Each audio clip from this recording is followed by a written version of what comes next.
Though the storm will rage around us, our heads will not hunch. We are always under your command. We are always the Palmach. These are the words that open the anthem of the Palmach, the elite striking force of the Jewish paramilitary body in British Mandate Palestine, known as the Haganah. The Palmach played a major role in the 1948 Arab-Israeli War and laid out the foundations on which the Israel Defense Forces were built. Today, the Palmach is commemorated in a museum in Tel Aviv. Rona Ginat is a tour guide at the museum. The first and last room of the exhibition is the memorial room. We are talking about 1,168 Palmach members who were killed during their service, the majority of those names from the War of Independence.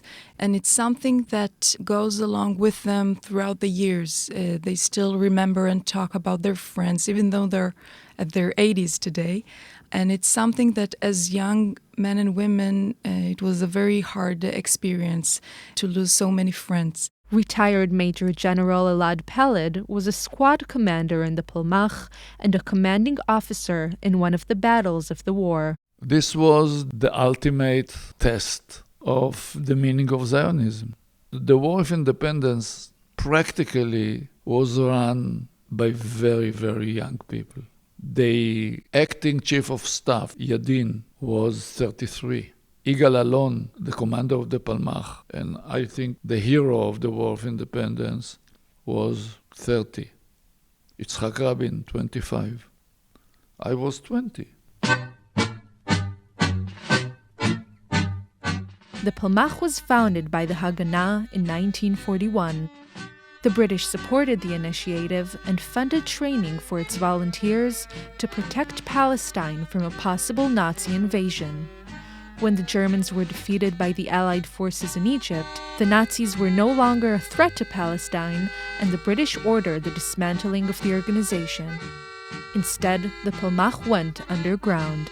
The force that Elad Peled joined was different from the one that had been formed 3 years earlier. When I joined the Palmach in 1944, because of budget problems, the Palmach didn't have the money to support itself. So the solution was very original. We were in a kibbutzim, working in the field, in all the services of the kibbutz, 2 weeks a month, and 2 weeks training in the military organization.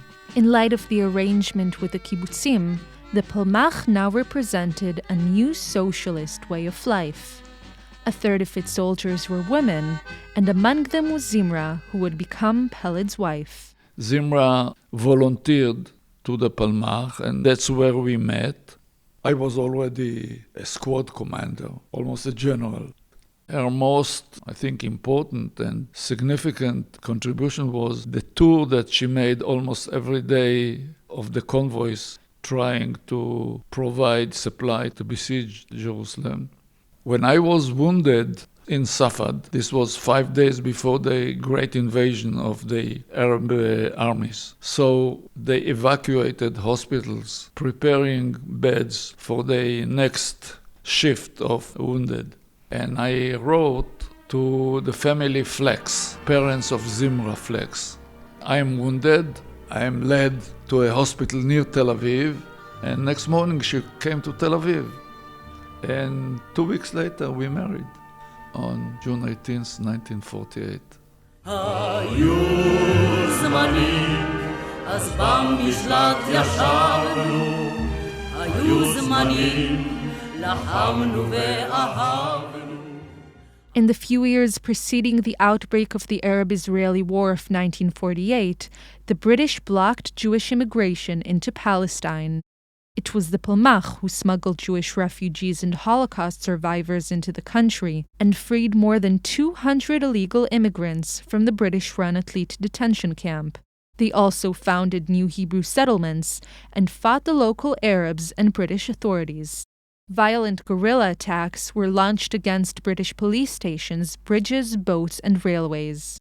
Yechiam Chorev heads an NGO dedicated to the continuation of the Palmach spirit. The Palmach Museum is the major aspect of commemorating the Palmach. Inside there is a NGO which is called Amutat Dora Palmach, and they thought they need a continuation because they are growing old, and some of them are already not with us, and we do want to continue what they have started. And as a result of that, about 7 years ago, we formed a group of 800 people who are family related to Palmach, soldiers or warriors or fighters, and I'm heading this part for the last 2 years. We deal with lectures, we deal with trips to battle areas. We try to preserve the spirit and the ideas behind the Palmach as much as we can. Chorev's interest in the Palmach is not accidental. His father, Amos Chorev, was a soldier in the organization. My father joined the Palmach when he was 17 years old. He started as a regular soldier, went through the various stages of commanding. He was second in command at a certain stage to Igal Alon in the Southern Front. He finished the war as a lieutenant colonel. The Palmach Museum in Tel Aviv celebrates the organization's legacy with an audiovisual presentation. Visitors follow a platoon of fictional characters who represent the various stories of typical Palmach volunteers. Their personal experiences are accompanied by reconstructed settings, various effects, and documentary footage. This multimedia exhibition captures not only the narrative of the Palmach, but also the values of its members, the most important of which was friendship. This is Leah Spiegel reporting for TLV1.